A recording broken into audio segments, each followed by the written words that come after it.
Hello and welcome back to episode 5 of the Boxing Podcast. In this week's episode, we'll be discussing the fight between Josh Taylor and Jack Catterall in Leeds on Saturday night. We'll be discussing a few bits of news topic that have came out this week, and we'll also preview ahead to the 5 versus 5 Matchroom versus Queensbury in Saudi Arabia this weekend. So we'll kick off with Taylor Catterall 2. It's a much more interesting, much more action-packed fight than the first taken in Glasgow 2 and a bit years ago now. As predicted, there was a lot more heat coming into this one. Very, very good action-packed fight. A fight of two halves. I scored about 115, 113 to Jack Catterall. I've taken a bit of stick on this for this online, but that's just the way I had it. I had it 4-2 to Catterall through 6 rounds, and I split them evenly 3 rounds apiece in the last 6 rounds of the fight. The cards from the judges, 117, 111 times 2 and 116, 113. I thought the 9 rounds to 3 cards, 117, 111 were wide personally. I know that is following along with the general consensus, but I do think Josh Taylor performed better than winning 3 rounds. I thought he was very, very good in the last half of the fight. I thought he looked like he might be on the way to being stopped after 6 rounds. I know obviously Catterall caught him with a huge left hand in the 11th round, which really stumbled Josh Taylor, but I was actually impressed with Taylor, obviously coming off the back of 2 really poor performances against Teofimo Lopez and obviously Catterall in the first fight. I think the right man won. I know Bob Arum got on the mic in the ring afterwards, saying it'll never bring a US fighter to the UK ever again. The cards potentially could have been a little bit wide. I thought they were personally, but many people are telling me that they weren't. So I guess that's subjective. But for me, it's not controversial. If the right man wins and the right man's hand is raised, then it's not controversial. Yes, the cards could be a little bit better, but it's controversial like in Taylor versus Catterall 1, where, the cards were all over the place and they went to the wrong fighter, obviously. One of the judges saying they hadn't even heard of Jack Catterall going into the fight, Ian John Lewis, I think it was, which is quite bizarre, really. Very good fight for me. The right man got his hand raised. I'd like to see Jack Catterall now go and challenge for world honors. You have, Cruz, Matias, Teofimo Lopez, and Devin Haney. I know a few of the champions have fights booked. I think you got Matias Paro. Teofimo Lopez, I think, has a fight booked. I can't remember off the top of my head, though, because I know Eddie Hearn was coming out and giving it a bit of stick on Saturday night. I think that's the fight that they're going to be looking at. I think Devin Haney's got a WBC mandatory against Sandor Martin. So I guess it's about directing Catterall in the right way now, because, Subriel Mateus, no one seems to want to fight. Seems to be the boogeyman of the division. It's not commercially as big as the fight with Teofimo Lopez or the fight with Devin Haney. I personally think the clash of styles for Jack Catterall and Devin Haney would provide for not a great fight. Even the Lopez fight potentially as well. Although it could look a little bit more like Josh Taylor versus Jack Catterall, maybe Lopez against Jack Catterall. So that could be, a potential for a good fight. But ultimately, at 30 years old now, it's time to kick on for Jack Catterall, who's robbed of being undisputed.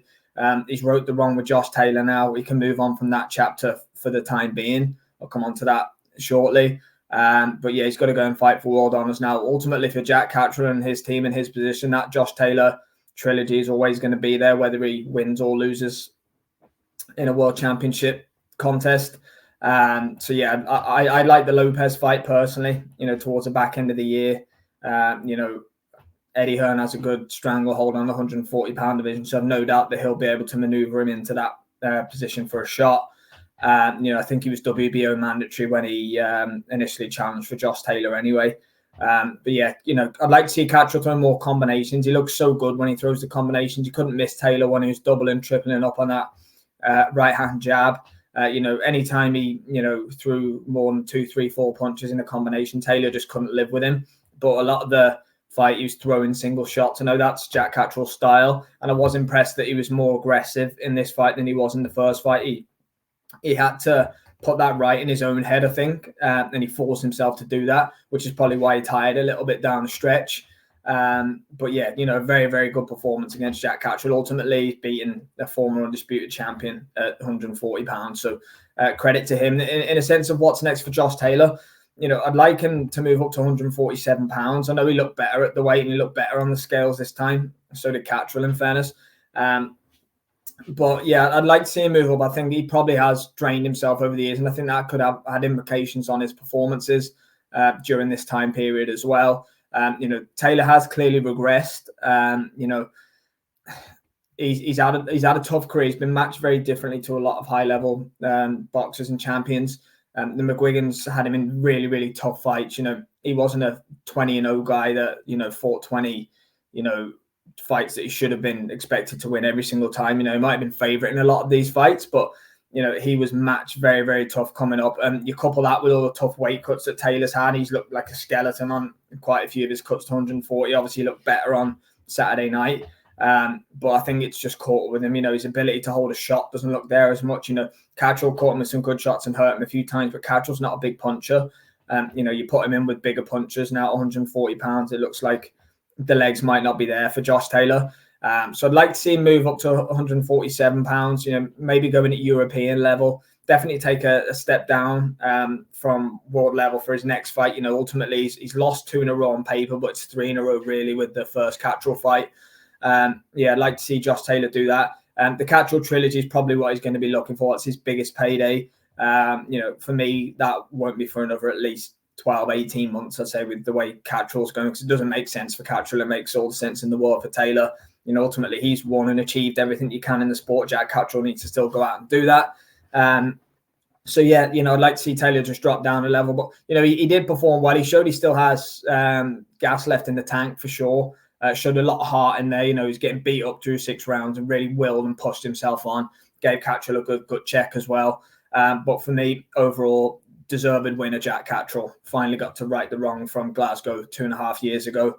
And it's on to bigger and better things for him. If Taylor can drop a level and win a couple of fights, I'm sure he'll be getting big paydays. And, with top rank, I'm sure it can be used, even for an opponent as well. But I don't think Josh Taylor's pride would probably allow him to do that. I think he'd retire before that. But his fall off, I believe, is just due to miles on the clock and tough weight cuts. So now is the time for Taylor to move to 147 pounds, in my opinion. That's it for Taylor Catterall. I'm going to look at the 5 versus 5 coming up now. So that'll be from Riyadh on Saturday this week. Bragging rights on the line. Eddie Hearn versus Frank Warren. Let's see who's going to win this. I'll do a preview video later in the week by where I dissect the predictions for the fights. We'll just look ahead to what's going to happen here. So you got Willie Hutchinson against Craig Richards. Richards arguably the one who's pushed Bivol as close as he's been pushed in more recent times. I think that was possibly over COVID. That's a great one to kick it off. I'm assuming that'll be the running order. I think what happened is Bivol will fight first, and then you'll get the 5 versus 5 all go in a row. It would make more sense rather than breaking it up. Obviously, absolutely gutted we're not going to get Bivol better here, but hopefully we get that one rescheduled and on later in the year. Bivol just taking a stay busy fight for this card to stay active. Ray Ford against Nick Ball, what a fight that is. This should be a unification. I thought Nick Ball did win that fight against Vargas on the last Saudi card. I think it was on AJ Ngannou, actually. Sorry, not Fury Usyk. What a fight. Ford coming off winning that WBA belt in absolute dramatic fashion in the 12th round. Fair play to him for getting it on straight away with Nick Ball. That's a cracking fight. That's a real 50-50 tough one to call. Really, really looking forward to that one. Hamza Shiraz against Ammo, Austin Williams. Frank Warren's made Hamza Shiraz his captain. I predicted that before it happened. I thought the reasoning for that is they're so high on Hamza Shiraz. Obviously blasted Liam Williams out and around. They're probably looking at Ammo as Matchroom's weaker link. I'd imagine that in terms of odds on the whole card, Hamza Shiraz will probably be the biggest favourite in any of the fights. So that's logical thinking probably by Queensbury and Frank Warren. But Shiraz is a good fighter. It's a big step for Ammo Williams, but Shiraz hasn't had a huge amount of experience either. To be quite honest, I believe it's a final eliminator for one of the championships. Might be WBC, but yeah, no, that should be a good one. I noticed here on DAZN's webpage they've actually got Bivol against Zinad in the middle of the 5v5 on the scheduling, but I don't know if that's an actual scheduling thing or whether it's just the way that it's been bought. But I don't think that makes sense. I think it makes sense to get Bivol on first and then do the 5 fights in a row rather than breaking it up and losing the momentum and the pacing. Dubois, Hrgovic, and you got to give Dubois credit for the Jarrell Miller fight. It's a good performance. He was tested. He's had some tough fights. Joyce, Usyk, defeats, obviously, stoppage defeats. Hrgovic is an interesting one. He's sort of been treading water since the Zhang fight, I believe. He's been IBF mandatory for a while now, but obviously we had the undisputed fight happening. I still don't think there's any news on whether this one is going to be for the IBF Heavyweight Championship. There's a lot of rumor going around about that not so long ago, saying that Hrgovic Dubois was going to be for the IBF, but I've not seen anything about it now. And we're on Monday of fight week, so perhaps it's not going to be for the IBF, but it was looking like the winner was destined to face AJ on the Wembley card in September. So whether they're just a wait to see who wins this and then the winner can fight AJ. I think Usyk and Alex Krasik have put in a request for an exemption to keep the IBF. Obviously, Frank Warren and Tyson Fury will probably be wanting that too, because I guess the rematch could then be for the undisputed heavyweight title as well.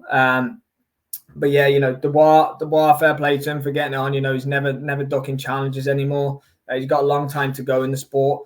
I think it might be a little bit early, but Hrgovic has shown vulnerabilities too. The Zhang fight, he was hurt multiple times. I know he had a lot going on into that fight. I think his father maybe had just passed away or something like that. So you can't really judge him on that performance, I guess. But the vulnerabilities were there in that Zhang fight. So if Dubois can exploit that, Dubois hits hard. So it should still be a very interesting fight, that one. I had half a feeling that Eddie Hearn would put Hrgovic as his captain, but he's gone with Deontay Wilder against Zhilei Zhang in the main event. Cannot wait for this one. Would have been amazing to have that one as a co-main event to Bivol against Beterbiev, but it still works to have that as a main event in its own right. Zhang coming off the Parker loss, Wilder coming off the Parker loss. Zhang dropped Parker a couple of times in that fight, but his fitness and cardio kind of let him down in that one. Wilder didn't look himself at all against Joseph Parker. The eye of the tiger wasn't there. He's talked about getting that back. He's gone to different lengths to become the old Deontay Wilder again. For me, I think it's going to be a 4-round shootout. I can see why Hearn's picked Wilder for his captain. If he lands one on Zhang, I don't think he'll get back up. I believe if Zhang lands one on Wilder, it's going to be difficult for Wilder to get back up too. So it's a cracking main event. I really don't know who I think is going to win that one right now. Obviously, Eddie Hearn's eggs are going to be in that basket. The likelihood is, I think it's double points for the captain, so Shiraz and Deontay Wilder. The likelihood is there's going to be a hell of a lot of an edge on this Zhang Wilder fight in the main event. Even